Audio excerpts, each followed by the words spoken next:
Bnei Brak, Israel. Early this week, the streets of the central Israeli city of Bnei Brak were bustling with shoppers as Ultra-Orthodox residents, obeying their religious leaders, ignored pleas to stay home in the face of the coronavirus threat.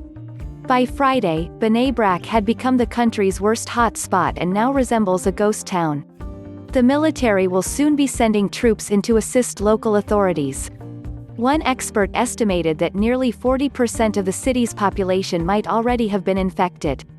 The city has become a lightning rod for anger and frustration by some secular Israelis who allege insular Haredi communities, with disproportionately high numbers of confirmed cases, are undermining national efforts to contain the virus.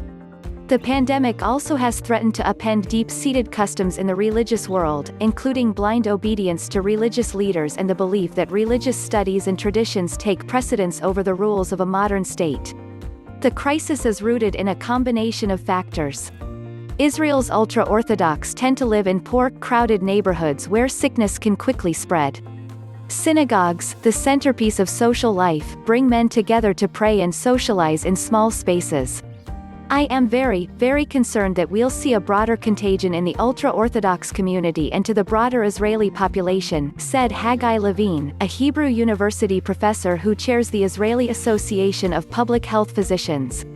Since Israel's founding, secular and ultra-Orthodox Israelis have viewed each other with suspicion, and tensions have erupted repeatedly over hot-button issues such as the military draft.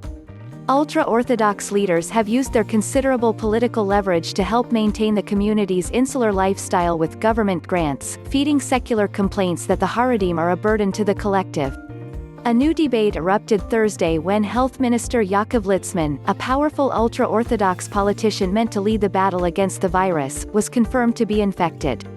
This forced Prime Minister Benjamin Netanyahu, the ministry's Director General and reportedly the head of the Mossad spy agency, into quarantine because of exposure to Litzman.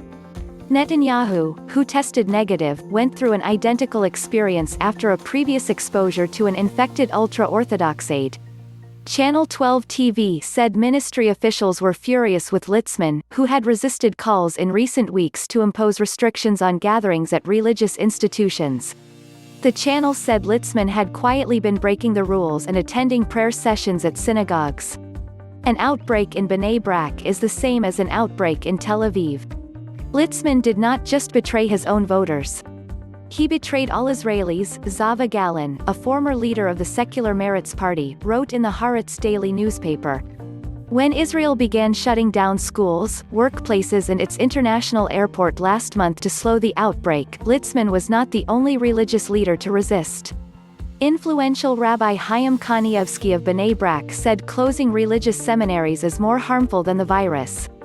The Torah protects and saves, he said. In recent weeks, attempts by police to enforce quarantine orders in Bnei Brak and religious neighborhoods of Jerusalem resulted in standoffs with angry crowds.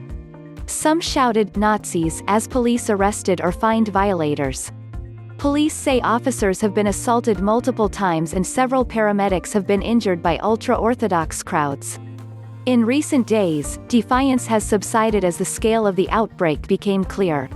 Kanievsky, 92, now urges followers to stay at home. For most people, the virus causes mild or moderate symptoms, such as fever and cough. But for others, especially older adults and people with existing health problems, it can cause severe symptoms like pneumonia that can be fatal. Israel has over 7,000 reported cases, with 38 deaths. Jerusalem and Bnei Brak, home to large ultra-Orthodox communities, have the largest concentrations. Ran Sar, who runs the Maccabi Healthcare Services, a leading provider, told Parliament he estimates some 75,000 people in Bnei Brak, or 38% of the population, could be infected.